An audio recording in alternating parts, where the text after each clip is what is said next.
Metasurfaces are two-dimensional materials that have attracted significant research interest in recent years owing to their unique ability to control electromagnetic waves.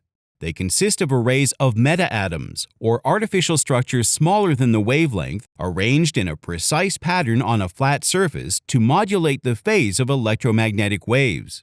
Conventional Pacharatnam-Berry methods often alter the spin of waves, a property linked to polarization or the orientation of electric and magnetic fields constituting a wave.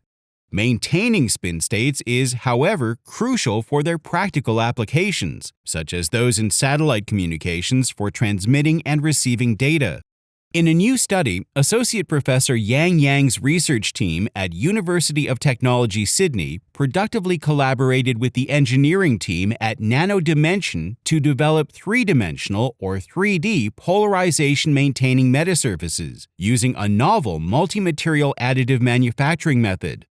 The 3D metasurface consists of 64 different types of meta-atoms with fixed and rotating dual polarized antennas at the receiving and transmitting ends respectively, connected through phase delay lines. Varying the length of these lines introduces 2π phase shifts for both left-hand circular polarization, LHCP, and right-hand circular polarization, RHCP inputs.